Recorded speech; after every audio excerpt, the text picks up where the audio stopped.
Allez, bonjour les amis, bonjour à vous tous, nouveau tuto. Aujourd'hui on va parler de Flight Simulator. Donc là c'est la suite parce qu'il y a eu une première vidéo. Bon, pour ceux qui l'ont pas vu et qui comptent jouer à Flight Simulator et qui voudraient s'acheter le Next Level Racing, donc c'est ce cockpit d'avion, un simulateur qui est fourni seul. Donc ça tu pourras le voir, tu pourras le trouver sur Amazon, il faut compter 950 €.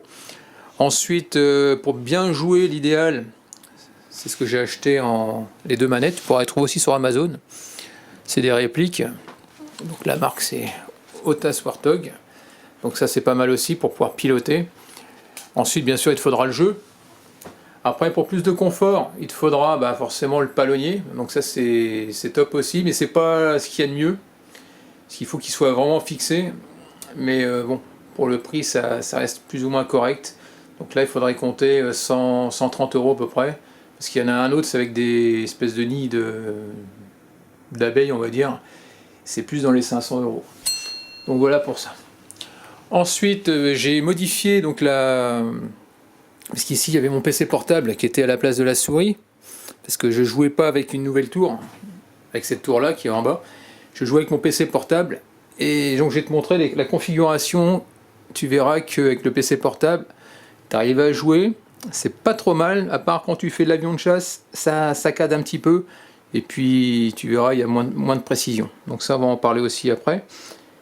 Donc j'ai viré donc mon PC pour remettre à la place le clavier et une nouvelle tour. Donc la nouvelle tour c'est une tour de gamer, comme mon PC bien sûr. Donc le PC ici c'est un PC HP Victus de gamer. Donc on verra après les différentes configurations pour le faire tourner. Ensuite ici, ce que je voulais dire sur la tour de gamer, donc elle vient de chez Power Labs. Donc je voudrais faire un petit coucou à l'équipe de Power Labs qui sont super, ils sont implantés sur Paris. Ils sont exactement dans le 12e rue Montgallet, 34 rue Montgallet. Et franchement, je les ai vus travailler, il n'y a rien à dire. Vous pouvez y aller les yeux fermés. Alors moi j'ai eu affaire à Yann. Donc Yann c'est qu'on appelle ça c'est un commercial qui travaille pour Power Lab à distance. Donc c'est un commercial. Alors lui j'ai surnommé le donc salut Yann, je t'ai surnommé le Lucky Luke du devis. Donc il te fait, tu lui expliques ton problème et en moins de en 10 minutes tu as un devis. Un devis, puis voilà, donc j'étais séduit. Donc au début j'étais un peu réticent parce que j'y connais pas grand chose en informatique, et je voulais surtout une configuration qui puisse faire tourner Flight Simulator mais sans problème, et mieux que sur mon PC portable.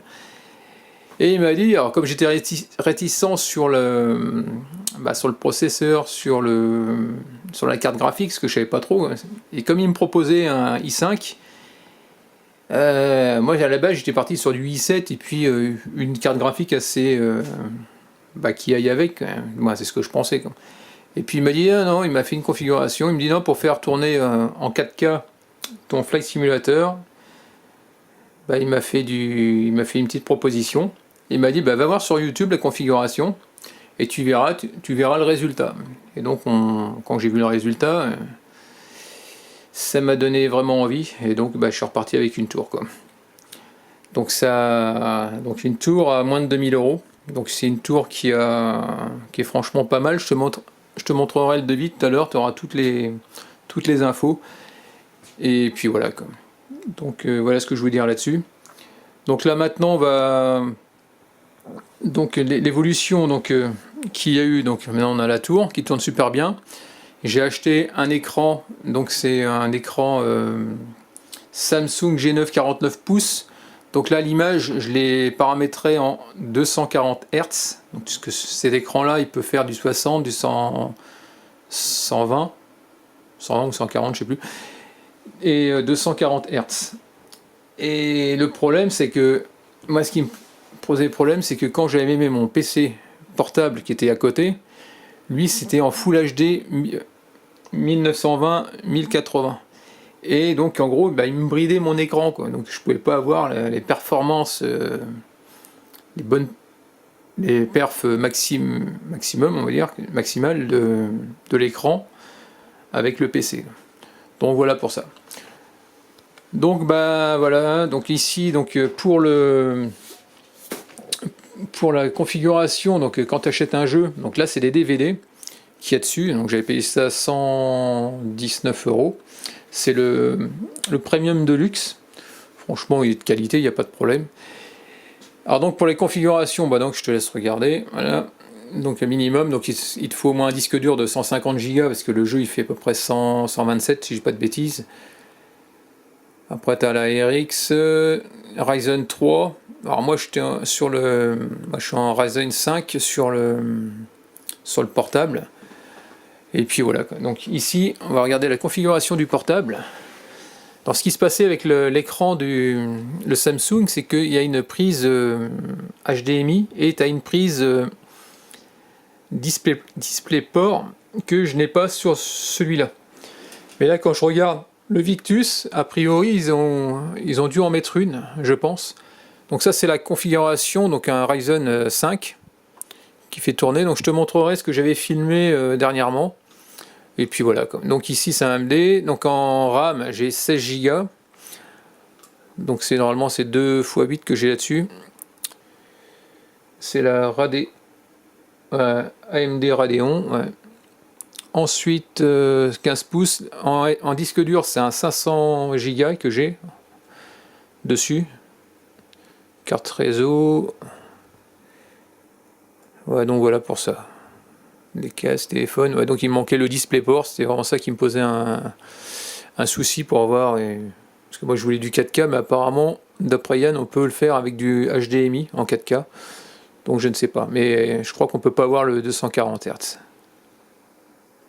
Donc si je dis pas de bêtises, c'était celui-là, j'ai dû payer ça 1400, donc c'est un ordinateur, donc un PC fixe, un PC portable de gamer, on va dire. Et parce que à l'époque, je jouais juste avec une manette de jeu tout simplement. Et donc ça me suffisait, donc je pouvais me balader dans la famille, l'emmener pour pas m'ennuyer pendant les vacances. Donc c'était 1400, et puis finalement, c'est pas que je le regrette, là maintenant il va me servir pour faire des montages vidéo, donc ça reste bien. Mais pour pouvoir jouer, autant acheter carrément une tour PC de gamer. Moi ça chauffera beaucoup moins, parce qu'ici au niveau des grilles, par moment c'était assez bouillant, et j'avais peur de le faire cramer avec le temps, quoi.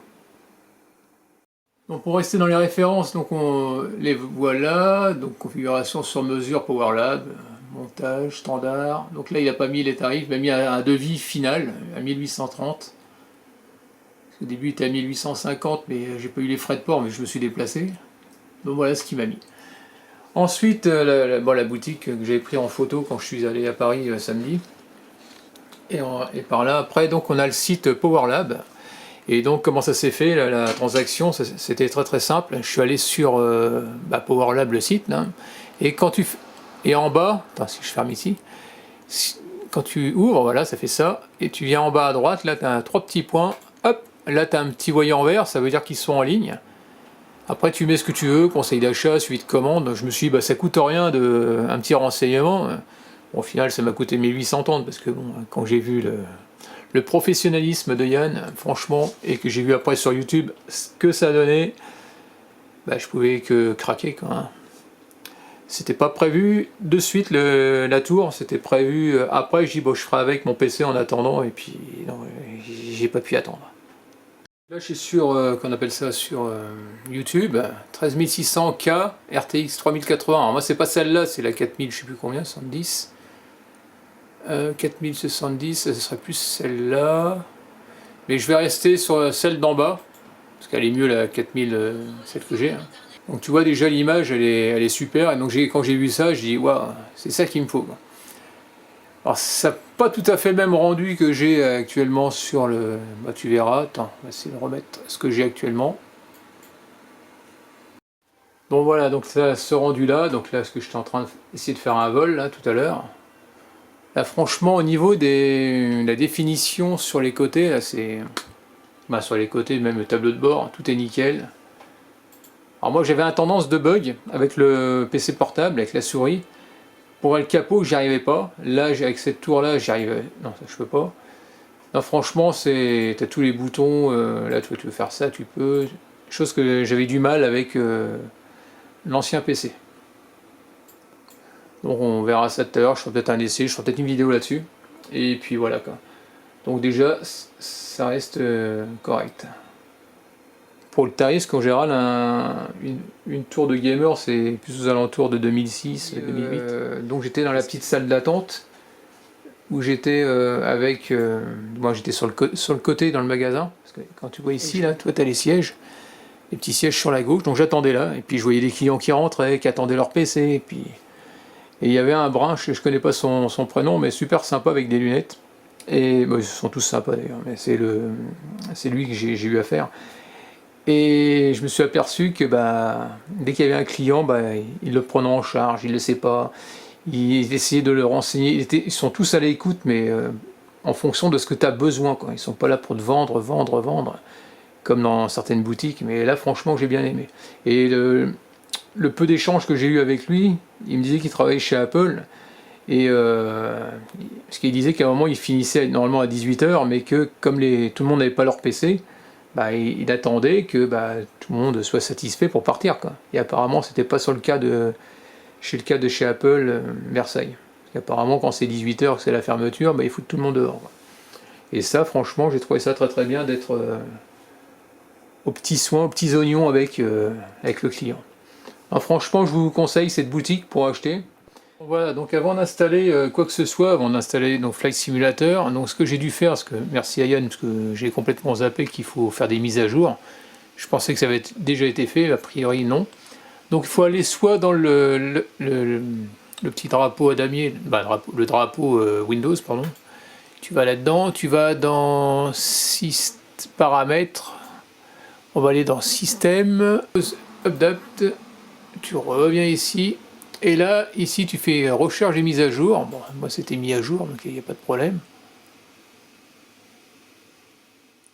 Donc, pour faire une mise à jour, c'est très simple. Tu vas dans lancer ma détection. Hop. Là-haut, ça fait mes drivers. Hop, ouvrir. Tu valides. Ensuite, ça va à gauche. Détection de la configuration actuelle. Merci de patienter, voilà, on revient ici, donc ça te met le résumé de votre configuration. Tac, tac, tac, tac, tac. Ensuite, ici on a une mise à jour. Alors là, tu cliques sur, toi tu as un lien tout en haut, Realtek PCI. Tu cliques dessus, juste sur le lien, hop. Et ensuite ça te met driver machin qui va bien pour la carte réseau, tu descends. Téléchargement sur la petite disquette là, hop.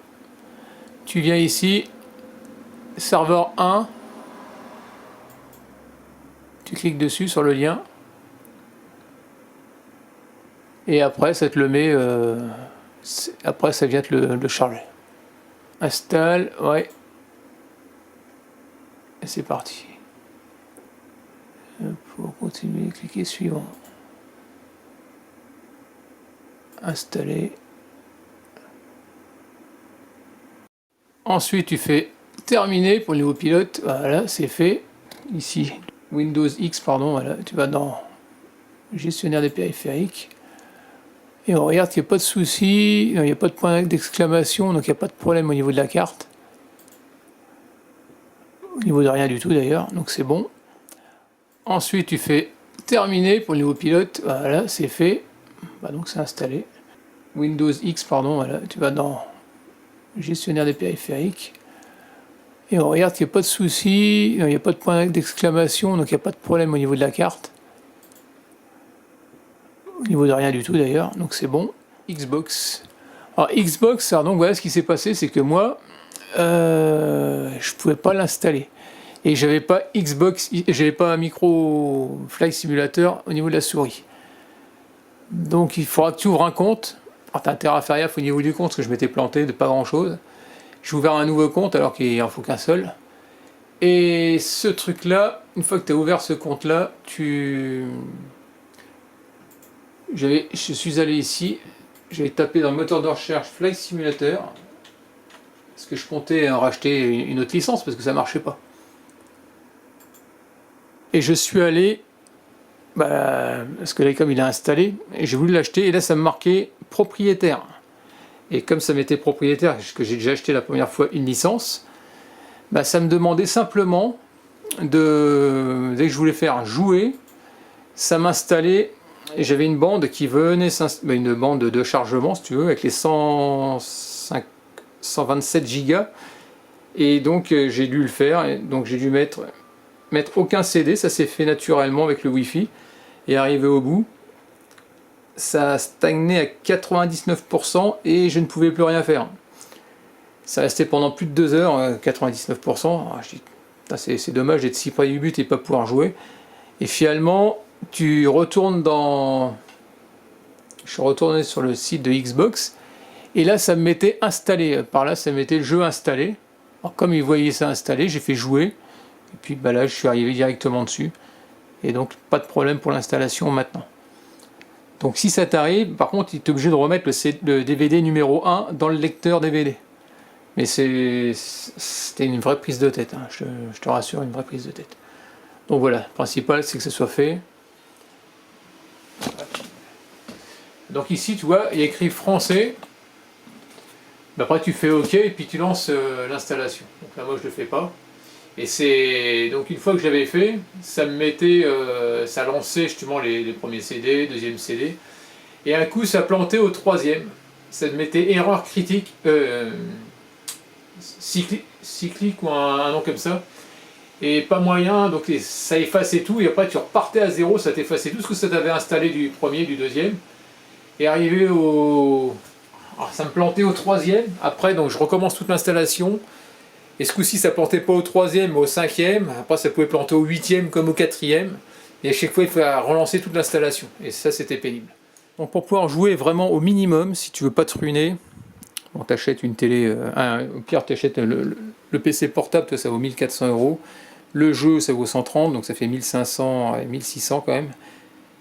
1600. Après, il existe des manettes de jeu qui font accélération et qui font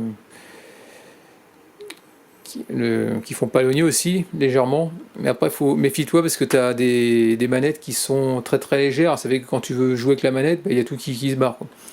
L'avantage de celle-là, c'est que bon, celle-là je les ai fixées parce que c'est prévu pour ce cockpit, mais autrement au niveau poids ça pèse super lourd, ça pèse à peu près 200, ça pèse 2 kg je crois, 2 ou 3 kg. Et ça va faire à peu près pareil. Donc c'est relativement stable si tu poses ça sur un bureau. Donc en gros, il faut compter 2000 € si tu veux pouvoir jouer au minimum. Ensuite, ici, le cockpit, tu comptes, j'ai eu à 850, mais tu le vois plus à 900, mais il faut fouiner, tu arrives à le trouver. Manette des gaz avec le joystick, je crois que je l'ai vu à 436 € sur Amazon. La petite souris de gamer, basique à pile, ça vaut 20-25 €. Le clavier, je l'ai eu chez Leclerc de gamer, j'ai payé ça 24 € ou 25 €, je sais plus exactement. C'est un filaire. Ensuite, le palonnier en bas, 130 € à peu près en moyenne. Le bureau de gamer, j'ai vraiment pris ce qui était le plus simple. Je me suis pas. Bon, il y a comme de l'éclairage dessus, je vais te montrer. 119 €. J'ai acheté un casque JBL sans fil. Je me souviens plus, c'est 45 € je crois, avec 50 heures d'autonomie. Après, lui il coûte une blinde, c'est l'écran Samsung G9 49 pouces. Lui il vaut 974 €, je sais plus où je l'ai acheté celui-là. Sur internet, je crois, sur Amazon, il me semble bien, je sais plus. Donc voilà pour ça. Ensuite derrière, on va trouver des enceintes. C'est des vieilles enceintes que j'avais de home cinéma pour mettre dans ma caravane. J'ai racheté ça, je sais plus combien j'avais payé, une centaine d'euros. Après j'ai encore d'autres. J'ai un caisson de basse Logitech avec 2 petites enceintes. Je sais pas si tu vois en bas. C'est 44 € chez Leclerc de mémoire. Ensuite, qu'est-ce qu'on peut avoir d'autre? Donc la caméra, donc celle-là, je me souviens plus combien j'ai payé. Celle-là, je crois que c'est 300 €. La GoPro Black, ou 200, je sais plus exactement. C'est la 8 qui me sert pour filmer en moto également, qui est pris sur le bras oscillant à l'arrière. Ensuite ici GoPro Max 360 degrés, celle-là vaut 500 € je crois, je sais plus, 400, je m'en rappelle plus, qui sert aussi pour filmer en moto, quoi. Donc voilà pour ça. Donc ça fait comme un... Et puis la tour à 1830, ça fait un beau package quand même. Donc là je viens de faire à peu près le total, il y en a pour environ 5000 €, un peu plus de 5000 €. Et j'ai pas acheté encore qu'on appelle ça, parce que tu peux mettre sous ce Next Level Racing, tu peux mettre le système avec des vérins, qui vaut dans les 3006. Donc c'est pas prévu pour tout de suite. Déjà il y a de quoi s'amuser et puis de se faire très très plaisir. Bon voilà, donc là c'est l'éclairage qu'on peut voir, donc clavier, tour, bon ça je peux pas l'atténuer, le clavier je peux l'éteindre, le bureau je peux l'éteindre à l'aide d'une télécommande, je peux faire un mode démo aussi, démo, ah c'est mode, voilà. Bon c'est du gadget mais bon, c'est autant rester dans le monde du gamer, voilà quoi. Et après pour l'éteindre, bah, tu l'éteins tout simplement. Donc ça reste allumé parce que c'est la manette des gaz, ça reste toujours allumé quand c'est branché. Et puis voilà, donc là maintenant ce que je vais faire c'est que je vais mettre les caméras en route, les deux GoPro, et on va faire une petite démonstration et puis on pourra clôturer ce tuto. Bon voilà, donc ça rend ça, l'image. On va se mettre au plus bas. 45 pieds, pas trop bas non plus, 30 pieds, augmenter la puissance.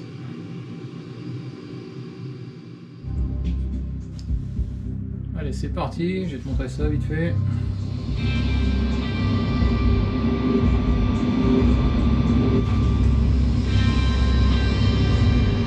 La texture des paysages, génial. Peut-être la définition comme elle est quand même pas mal.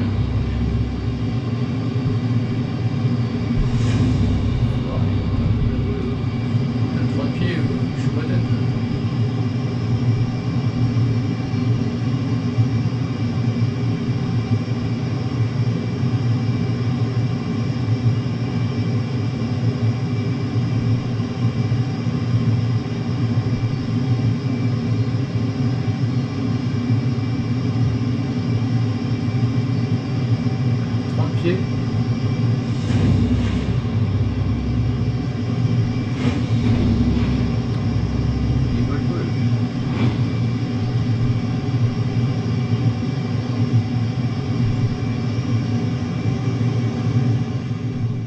Bon bah voilà, cette petite vidéo a une fin, donc c'est terminé pour aujourd'hui. Donc j'espère que ça t'a plu.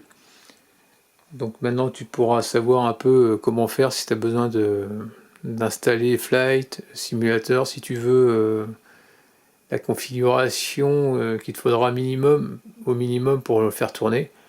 Donc tu as pu voir qu'avec mon HP ça tourne relativement bien quand même, à part en avion de chasse où c'est vraiment un petit peu saccadé, mais autrement les autres avions il n'y a pas de problème. Et donc tu vois avec un écran comme ça, là celui-là c'est en 240 Hz, c'est génial. Mais bon tu peux te faire quand même plaisir comme moi je me faisais plaisir aussi avant avec un joystick et puis voilà un petit PC. Donc bah voilà, donc c'est toute chose a une fin. Donc si ça t'a plu, n'hésite pas à me laisser des commentaires avec des jeux où j'aime pas, pense à t'abonner, actionne la cloche de notification si tu veux voir d'autres vidéos de ma part. Et puis bah je te dis à très bientôt. Allez, ciao.